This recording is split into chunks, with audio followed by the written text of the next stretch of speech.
You are now listening to the National Show with Gangsterville and McGee. The National Show, the National Show, the National Show, no show, no show. The National Show, the National Show, the National Show, no show, no show.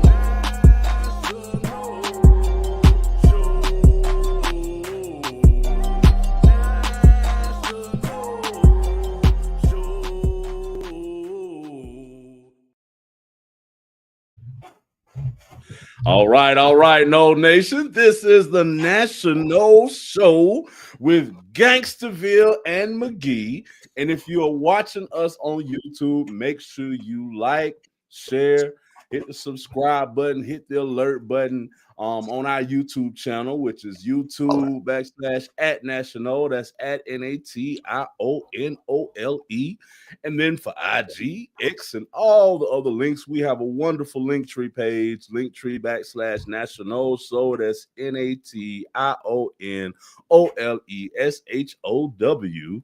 And then, hey, if you want to go directly to the source, you can go to national.com, NATIONOLE.com. That's our website where you can always catch the latest show, the live show.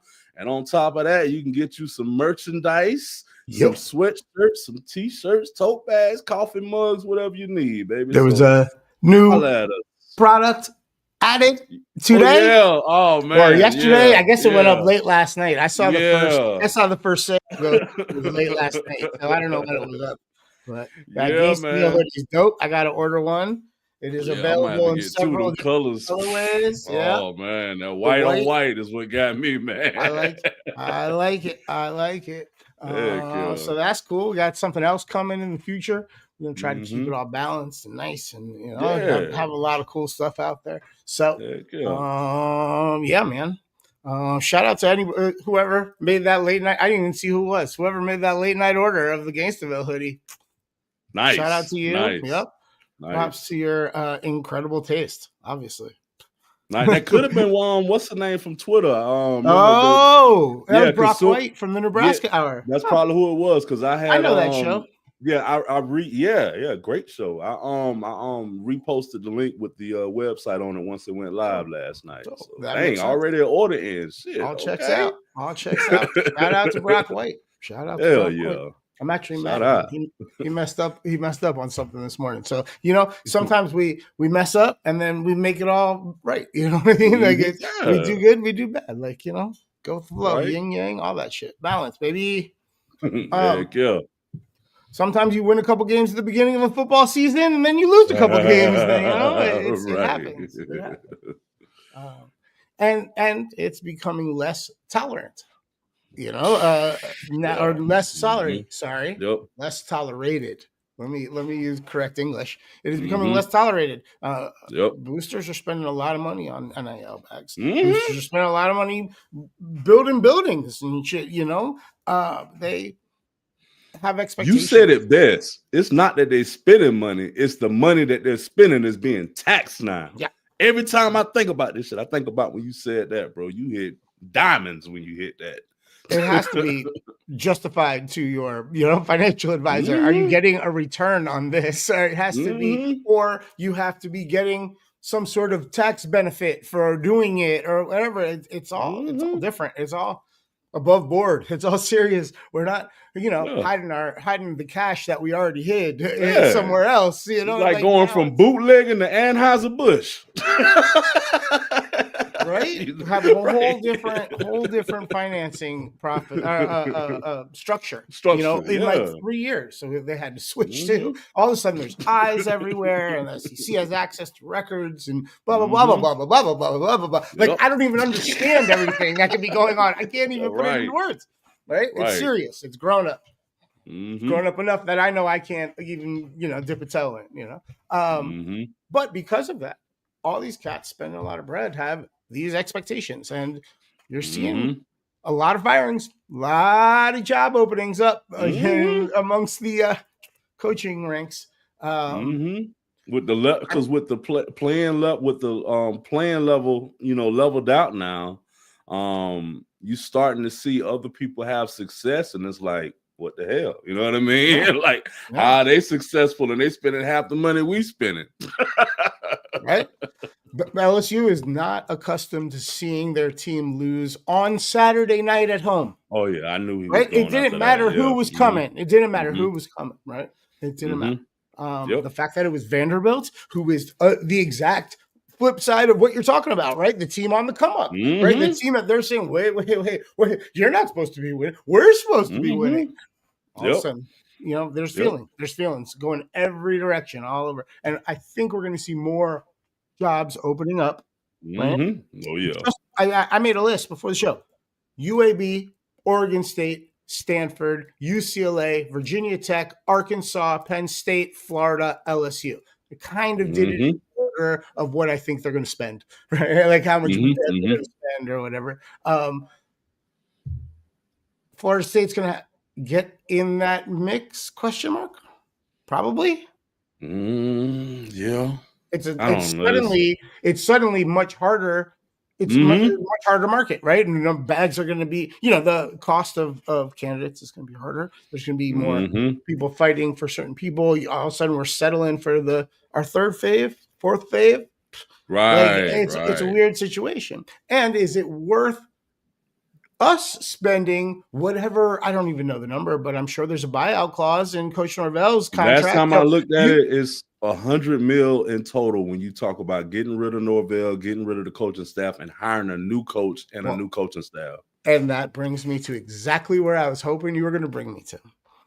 Maybe while all these other teams, maybe they're able to look nationwide. We might actually have a 2-person coaching search if we fire Coach Norvell. So because all of a sudden, if you promote either the DC or the OC to the HC spot, you don't have to pay that part of the buyout. So the total buyout number goes down. And I think that's probably your only option. So the question is it worth spending 70 or 80 or whatever it adds up to not even be able to do a proper search, to only have to choose between these two guys? That might not be worth it. Maybe you wait one more year. Maybe you see if these three can do it together, just so at the end of the next year it's a cheaper number to either get rid of all three or 2 out of the 3. Right? Either way, it's a little more cost effective. You said it best. Florida situation last year with Billy Napier. Remember how they was going to fire Billy Napier early in the year last year, but they were going through the exact same thing we're going through now with the bill was the tab was too high at that point, and then he caught wind and started winning. And I kind of feel like the same thing applies to our situation. If we continue spiraling and we don't get an ACC win or something or whatever this year, he has to go, no matter the cost or whatever. Because now you have to look at it, and it may cost a lot, but how much is it going to cost in the long run by the value of your product going down? Or whatever. Then you're still in the boat where you have to make a decision between 2 candidates. You don't really get the luxury of looking beyond. But your hands are tied at that point. But if I could argue the bye weekend came at a great time, right? Castellano's been hit a lot. Exactly. A lot of guys beat up a little bit. We need some guys coming back. We need some guys get a little rest. Settle. It's calm the nerves after 3 really crazy weeks. Like it was a wild October. It was a wild October. And I imagine everybody's very happy to turn the calendar to November and kind of get back to playing football and hopefully get their shit together. I mean, they're seeing what's happening around the country too. Everybody got the news. Everybody got a phone. Everybody's phone's going nuts, right? So they're seeing what's happening. Like they realize that it's now or never. And it's just sad. It's sad because I do see the progression from last year to this year, but it's just I've been looking at a lot of posts, a lot of history. There's just a standard that's set. The reason why Penn State got rid of their coach, reason why LSU fired not wow, I went back to Miles.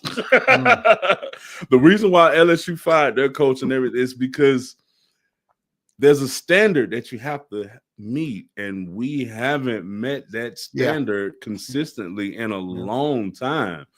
Technically, really only 1, maybe 2 years out of his tenure have we come close to it. Let's say we hadn't beaten Alabama, but we had beaten Stanford. Right? We would be here right now saying, we're a step. It's progress from last year. Like, we wouldn't be here saying, shit, we got to fire this. We got to blow this up. Like, it's just crazy how one W on a different week. I don't. At this point, I think so. I think you'd be happy. I think you'd be very happy if we were 4-3. And if we were 4-3, and yeah, we lost a close one to Virginia in overtime, but Miami and Alabama, 2 of the best teams in the country, beat us. I think you'd be very happy with that. You'd be looking forward to the rest of the season right now. You wouldn't be after his job. You might be discussing it. We might be discussing it as a like, oh, is the seat getting hot? But we wouldn't be discussing it like, is he coaching for his job? No, the biggest thing with me is even outside of even say we beat Alabama or whatever, we still looking at a year of no ACC wins, or we had beaten Stanford only 1 ACC win in over a year or whatever. Yes, but this season it would be 2 L's. I mean, we wouldn't be looking at it so intently. We would have a W, or let's say we beat Virginia and then we somehow lost on that crazy road trip to Stanford.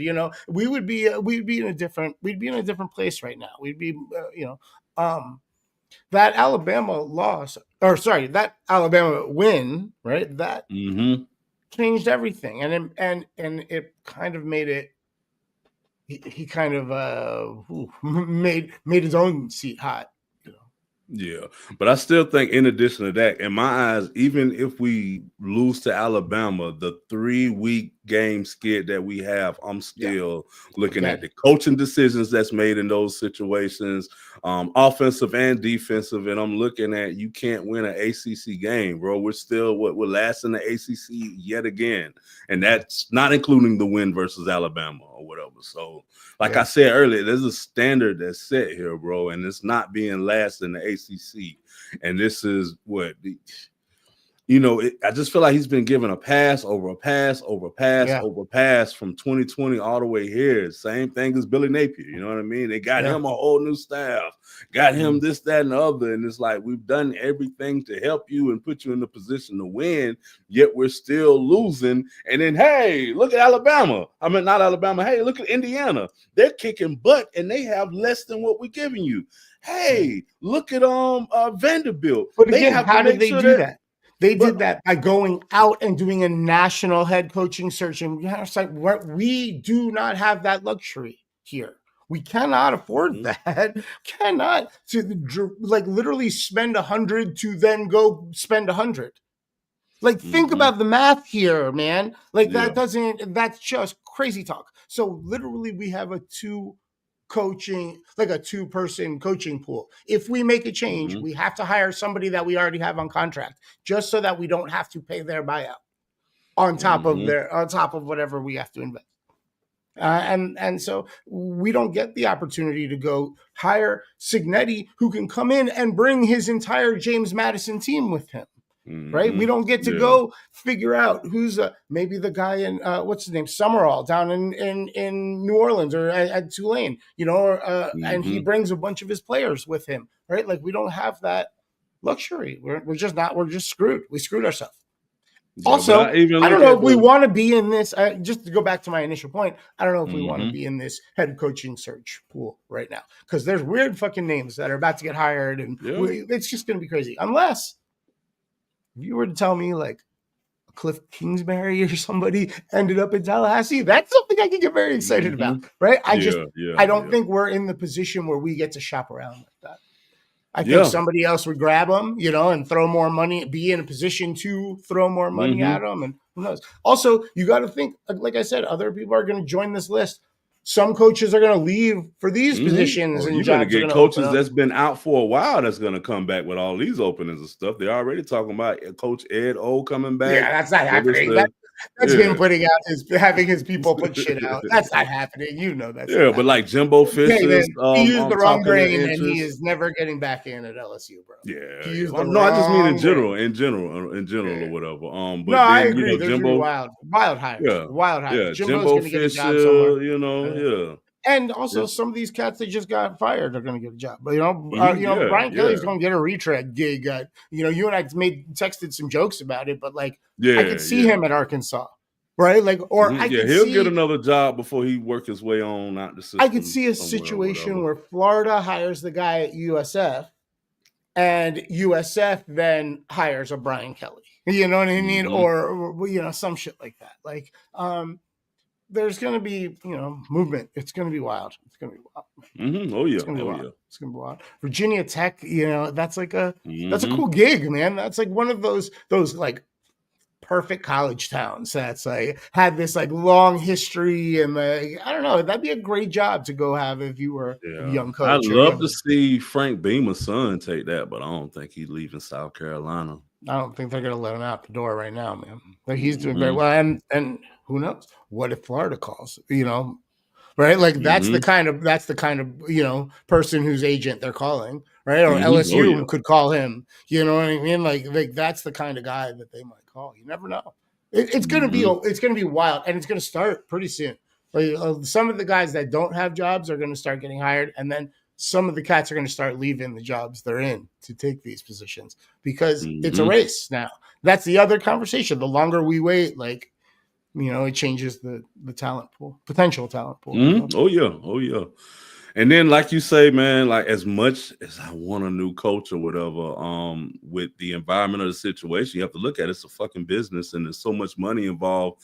And then the environment of the business with all this turmoil, it actually would benefit us to sit out a year so that we don't have to, I get it. I hate it, but I get it. It could go from a committing $250 million as a collective, as a community, committing $250 million down to maybe 90 or 120. You know what I mean? All of a sudden, we're in such a different situation in a year, because you can, fire. Maybe you fired two. Maybe it's clear that you want the DC or the OC, and all of a sudden, it's a whole different situation. But right now, you would have to pay all those buyouts and then commit a whole bunch in contracts, which includes some bonuses, right? Signing bonuses and shit. Like, it would be so much money all at once.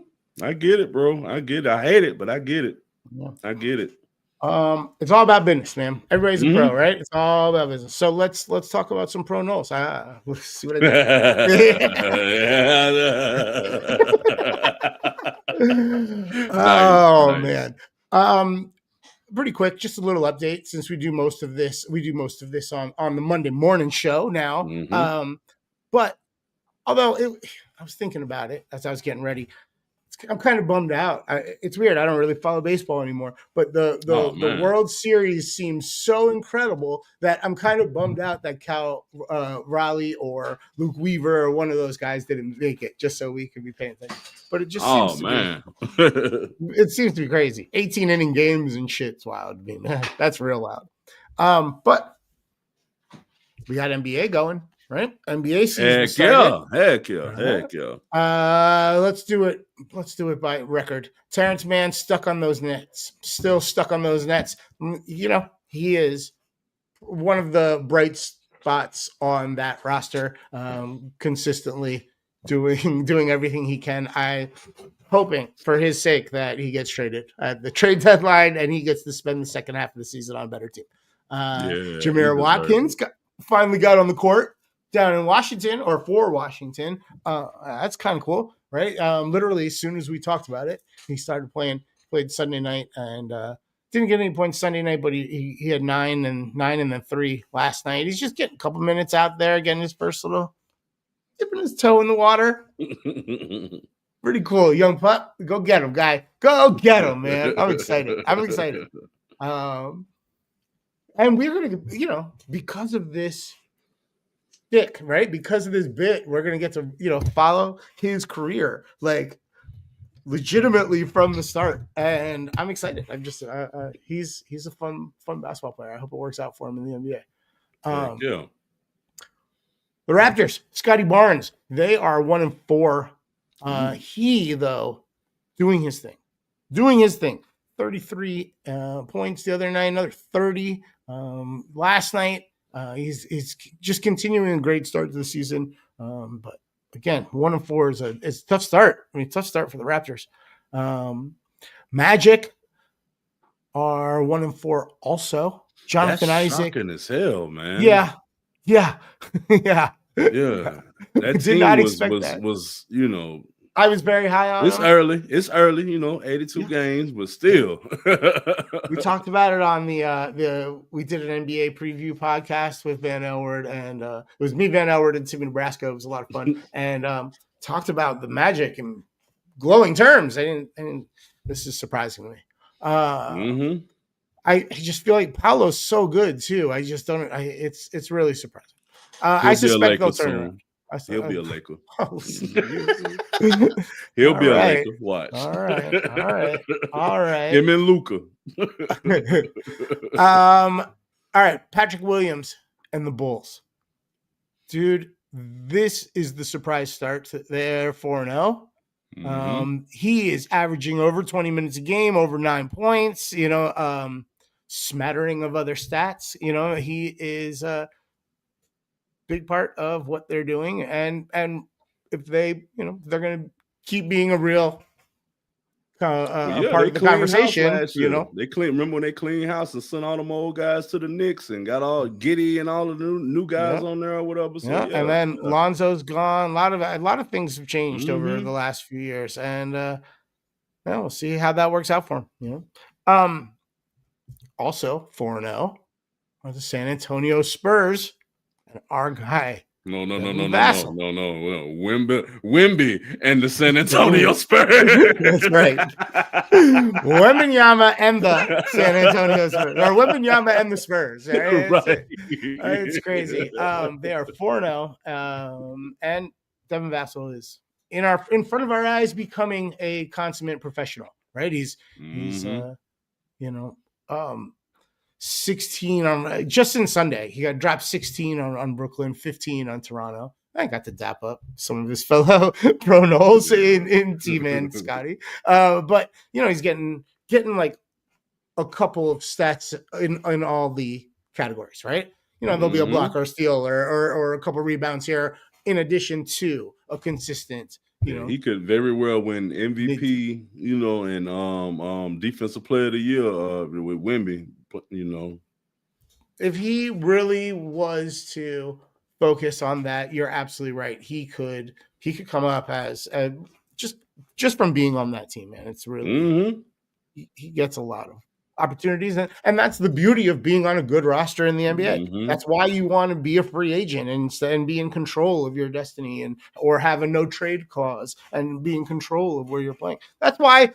I almost got started. That's why American sports and the draft is the least American thing about sports. Whatever. Okay.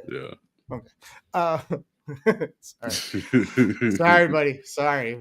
I should just write the book and then get it all out. You know what I mean? And purge it from my system and not talk about it anymore. All right. NWSL. The playoff schedule gets released this week, and so the quarterfinals is next week and semifinals after that. So we'll have a clear picture of who's playing, when, all that stuff. We'll talk a little NWSL, not Monday's show, but next Thursday. Now, there were 3 other footballers, guys that play the footballs that we didn't discuss on Monday's show because Monday Night Football. Jalen Ramsey having a great season for Pittsburgh, even though the Pittsburgh Steelers defense doesn't seem like they're on par with what you usually expect out of that defense. It's kind of strange.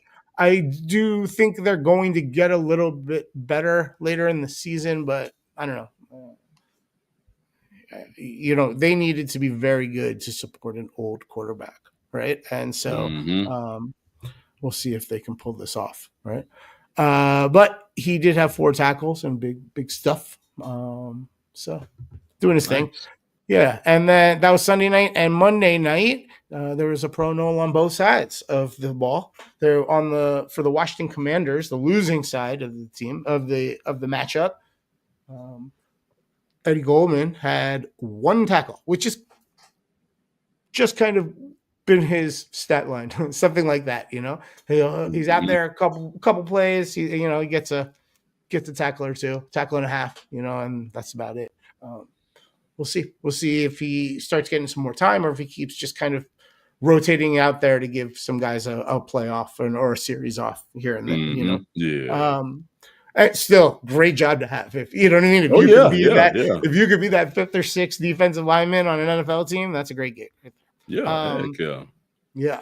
And then on the winning side, a guy who's actually done exactly that for years, Derek Nandi. He's just kind of been that extra D tackle for the Chiefs. He's got rings to prove it, and he's been there for years. They won, like I said, against the Commanders. He was out there. He played a bunch, but no stats of note for Nandi. And that is the Pro No Report for Thursday, October 30th, 2025, presented by National.com. Nice. Yeah, man. So about halfway through the NFL season, man. Bucks got an off week. It's nice to have a bye week, sort of right in the middle. But we need it health-wise, man. Oh man, we need it. Exactly where I was going, bro. Exactly. It's like you read my mind. Yeah, I nothing else to say there. We got to get healthy on the offensive weaponry wise. You know what I mean? We need some of our receivers. We need our running back. Well, our primary running back, because right now we're relying a lot on our change of pace back. Right? He can be more effective when they're both out there. Which Rashad White has proven himself before we drafted Bucky. He had a hell of a year or whatever. So we're in good hands. But it's always nice to have all of your weapons. That's true. That's true. And especially when we talked about going into the season, like that was the strength of this team, was having depth at running back and depth at wide receiver. It'd be nice to actually have that strength. Right. So yeah, man. But shout out to Baker. Loving he's true to the name. He's in the kitchen whipping up with scraps. Man, cooking, baby. I love it, man. Speaking of cooking, again, another professional transition. Speaking of cooking, you and I have been kind of cooking on these college football picks, man. We've been dialed in, and we've had a pretty good year. I think there's a spot or two we can continue that trend. There's only a few matchups between ranked teams this coming weekend, but on the list you got Vandy, a road dog again, plus 2.5 at Texas. Texas somehow crept back into the top 25. They're 20 right now. I don't know how deserving they are. They went on a little run, though, bro. Yeah, that's true. They're supposed to, I don't want to give them credit for doing what you're supposed to do. But we'll see what happens. Vanderbilt has been surprising the world, and people still don't want to give them their credit, and that's why they're underdogs here. But they're getting 2.5 points in Austin. Still going Vandy. Last I heard, there were rumors going around about Sark having his agent seeing about that Tennessee Titans job. Oh, really? Yeah, I mean, just a rumor. Who knows if it's true or not? And it also could just be somebody in Tennessee trying to generate some buzz about that job. I don't know if everything's all good right now in Texas. I think they're probably susceptible. What I do know is that the cats that play for Vanderbilt right now, because of good coaching, because of preparation, because they're just a good team, they're a bunch of good kids that play well together, right? They are dialed in, right? They everything is all good for Vanderbilt right now. They're going to be focused on playing football. So if smart football, so if Texas isn't it gives them a chance. It gives them a chance that Vanderbilt's definitely going to steal this game. Basically, if you're going to bet Vanderbilt, bet them on the money line, take that extra payoff. I don't think the 2.5 points are going to come into play. Yep. Right? If Texas wins, they're going to cover the 2.5. If Vanderbilt, if you're going to bet Vanderbilt, you might as well take them to win. They're not going to lose a 1-point game. Right. I say that and watch overtime, whatever. But whatever. That's part of the game, right? The other or another matchup of ranked teams is Oklahoma and Tennessee. Oklahoma's getting 3 points. I'm assuming Mateer is like a little bit healthier, right? A little bit healthier. Isn't that how it works when you're coming off of a surgery? Even though you're playing, you're getting a little bit better, a little healthier. Tough to play at Tennessee, though. Always has traditionally. It's at Tennessee, though, man. So I definitely roll with Tennessee on that one. Yeah, Oklahoma hasn't been.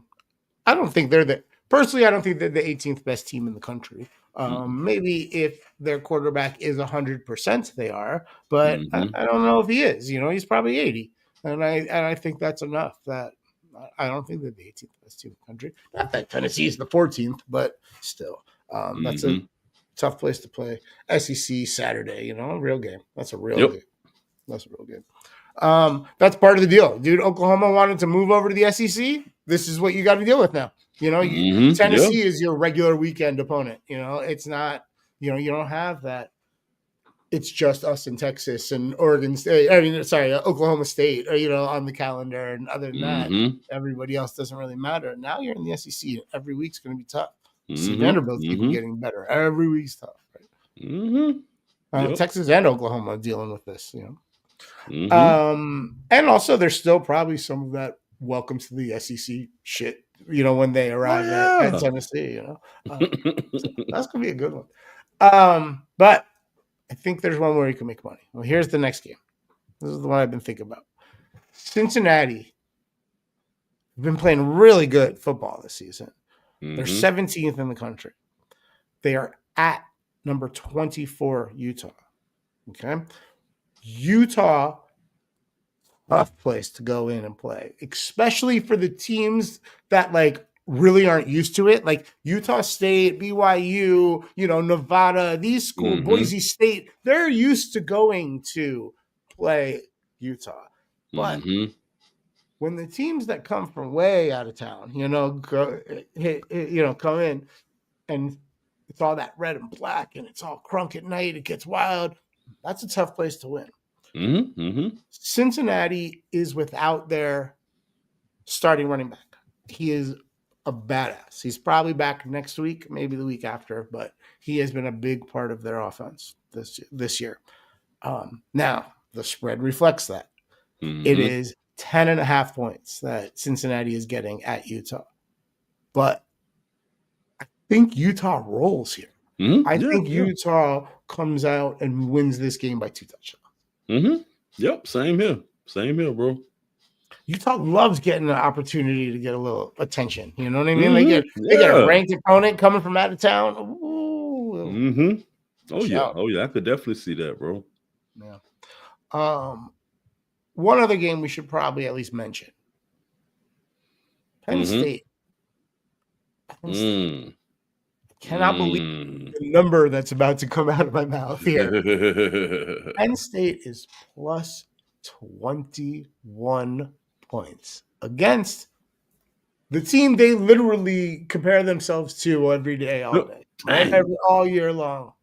Against number 1 in the country, Ohio State. That's crazy, bro. It's such an illumination of where each program is. Right. Crazy. I don't know. It's a lot of freaking points, though. Right. The gambler in me is like, you're gonna spot me 3 touchdowns. I think I got to take them. You know, right. There's gonna be pride. There's gonna be some alumni Mm-hmm. going into that fucking locker room like, oh, we are and Penn State and Lions and what the hell is going on here? And you're gonna let whatever the motivation is, and no, you never know. But Penn State goes out, just keeps it close. But 3 touchdowns, that's a lot, bro. That's a lot, man. It's a lot. I'm not betting it. I'm not betting it. I'm leaning towards Penn State, but if Ohio State wins by 4 touchdowns or something, I really can we be surprised? I mean, Penn State's it's a debacle. It's a mess. It's chaos. It's whatever word you want to use there. Yeah, and this is what their first game without after the coach is fired, right? So yeah.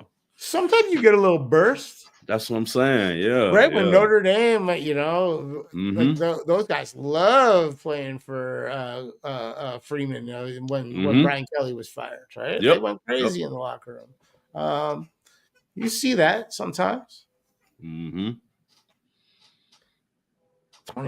Damn, Penn State. What happened to you? You used to be cool as shit. You used to be a bad motherfucker in town. I was just talking about you as the national championship contender fucking 2 seasons in a row. Yep. Crazy, now you're back to hire Brian Kelly.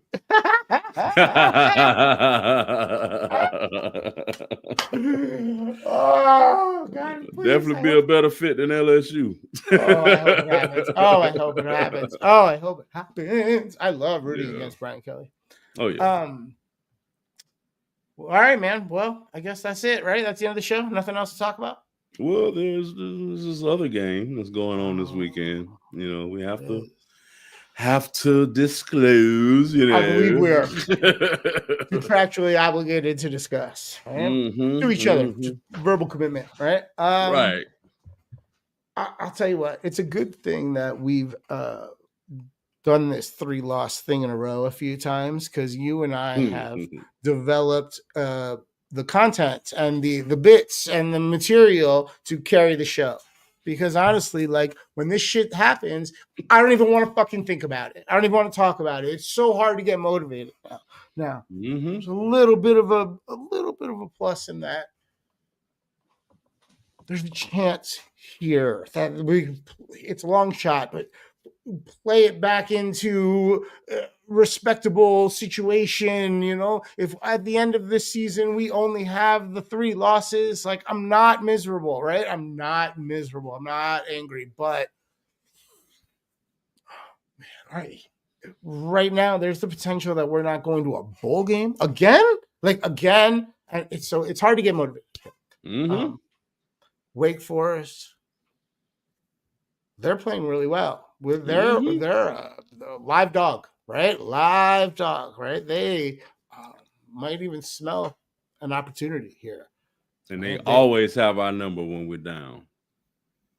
Hell, they got our number a lot of times when we up. You know, when I was getting ready for the show, I saw like out of the last 9 matchups, 8 times like the under is gone, you know, has hit, and that's largely because like there's something about this matchup where there's a lot of defense played. There's a lot of it. Usually starts slow. It can be a bit of a slog and like a real battle, right? It's never.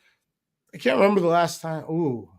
It's been a few years since it's been like a big shootout kind of a game, right? We did drop 41 on them last time 2 years ago, but that was like a lot of we got it this way, we got it that way, we got it this way. It wasn't always going deep. I don't know. Their defense is playing well. Their offense is solid. That they got a good quarterback. You know, he runs the show well. He keeps everybody involved. It's tough. It's not gonna be an easy game. Yes, we're a better team, and yes, we should win, and yes, we have more athleticness and depth. But as much as I love my team, you can't even bank on the better team because we're better than Pitt. We're better than Stanford. You know what I mean? But we still find a way to lose those games. So it's, judging by our last 3 games, what's out there for me to believe that we're gonna come out there Saturday and win. You know what I mean? Well, which is I'm scared. I'm certainly scared that we don't. This is a show me. This is a show me game or whatever. Like, we are 10-point favorites in Vegas. But we were a big favorite over Stanford. We were a big favorite. We're not a big favorite. We were a favorite over Virginia. So, I'm still scared. But we should win. This should be us getting back on track. We're at home. We had coming off the off week. It's now or fucking never. Yeah, totally agree, man. Totally agree. But are we going to see that on the field? Are the coaches going to show up and draw up the right plays in the right situations? Are the guys going to wrap up and make the catches in the big time when they're supposed to? So yeah, we got to tackle all the way to the ground. Are we going to tackle or are we going to hit? That's the question. That's are we going to hit people or are we going to tackle them? Right? Because if we're just hitting them when they have the ball, then they can bounce off and go get more yards. If you actually tackle them, then we're good. That's all we want, right? If that first or second contact is a tackle to the ground, we're in good shape. We'll be fine. Seeing that backup running back from Stanford run through broken tackle after broken tackle kind of killed my damn spirit, bro. But it's something that, if you remember from earlier in the season, I was like, dude, they're not tackling. They're not tackling all the way. Like, what the fuck? And it was that I thought they would learn after Virginia because that's how Virginia won the game. Virginia won the game because we did not tackle. A lot of these Pitt and Stanford, the same thing. And then we didn't fucking fix it. Like, how do you not fix it? We all see the. And then the frustrating part for me is like I'm over the whole we beat Bama or whatever. But even if we lost to Bama, the way we played against Bama proved that we can play good football because we was fucking wrapping up versus Bama. That was, remember when we talked about the game, we're like, they're out there, they're not just hitting, they're wrapping them up, taking them to the ground, on this. So it's like, that's the most frustrating part to me, to know that something can be done, but then it's not being done anymore. You know what I mean? So that's weird. It's clear. Not to let again.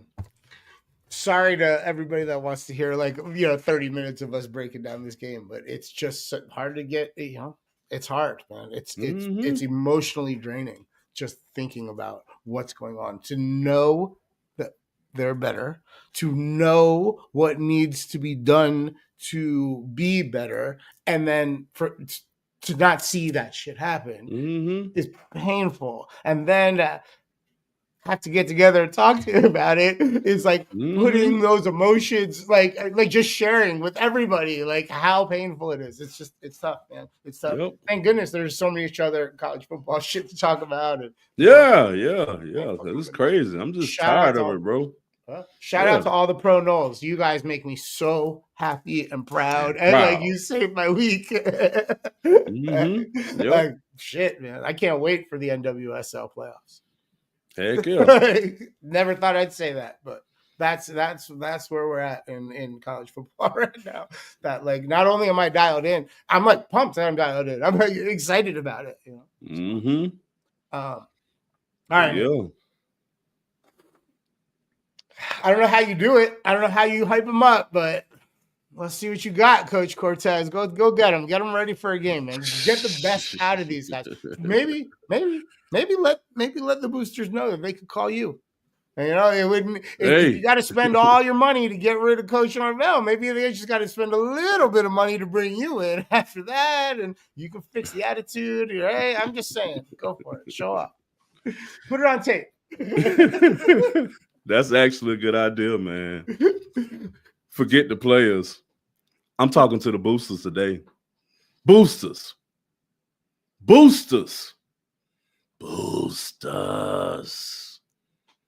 Alumni.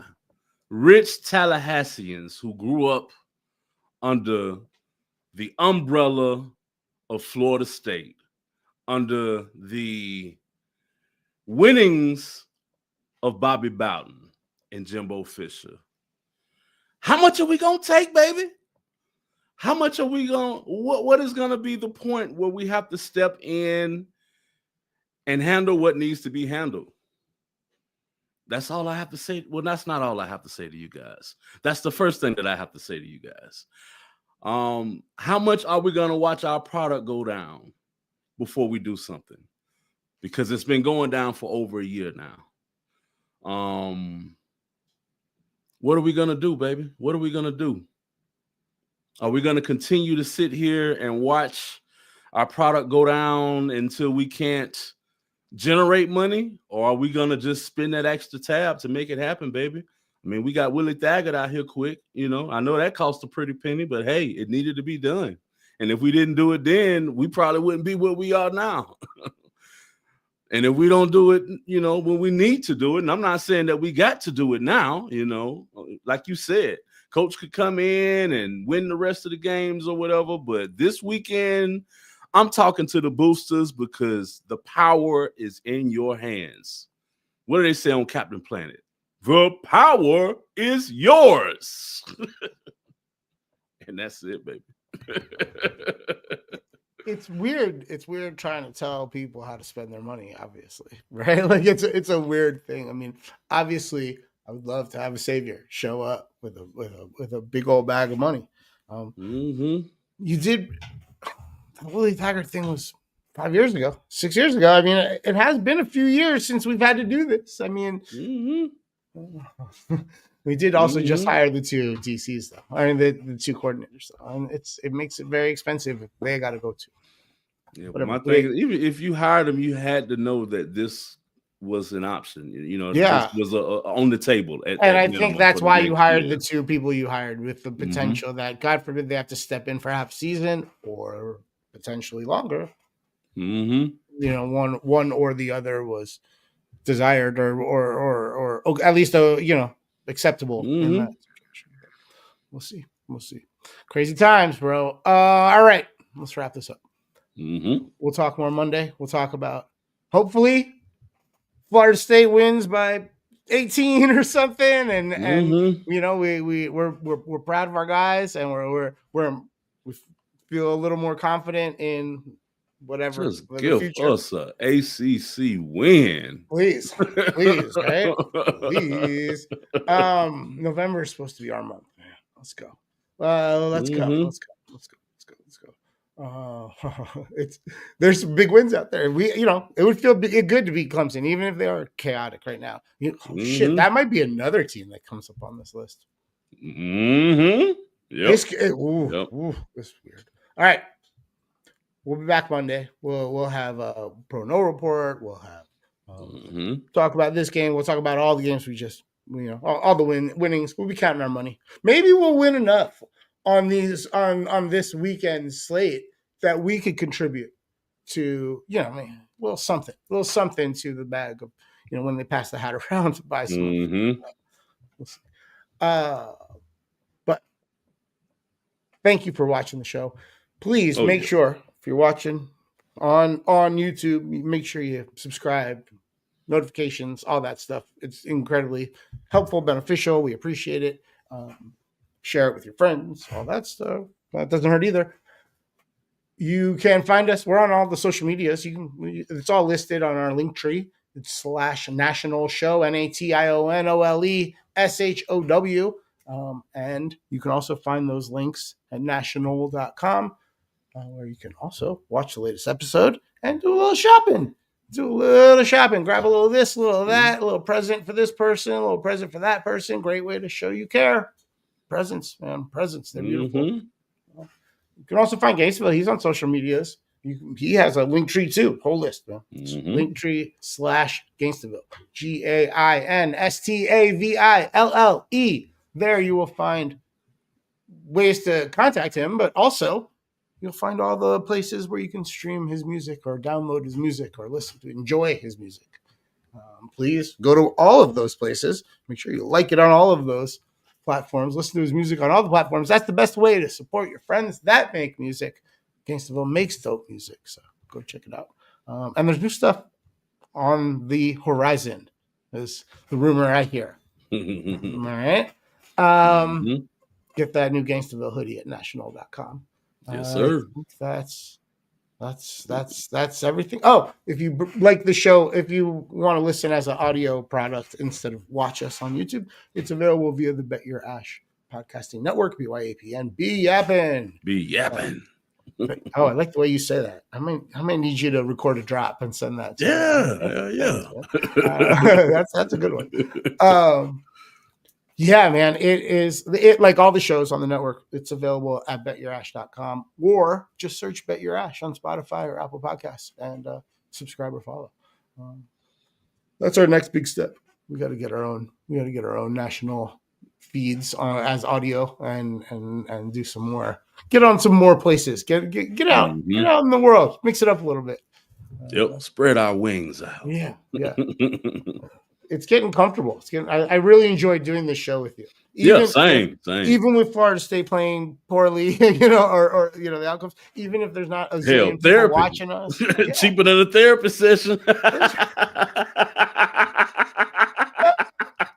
That we should just rename the whole show. Gangstarville and McGee. We should, we could actually just keep the show exactly how it is, but we should start both of us doing the show from the couch. Right. I'm on a couch on this side, you're on a couch in Arizona, and we're just like, So what was your feeling at the end of the fourth quarter?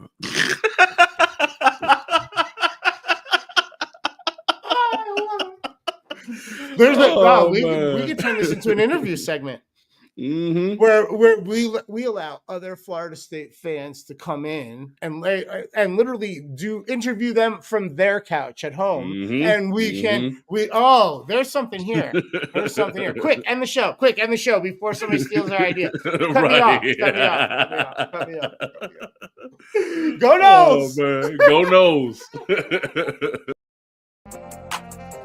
And you have just finished listening to The National Show with Gangsta, Vizio, and McGee.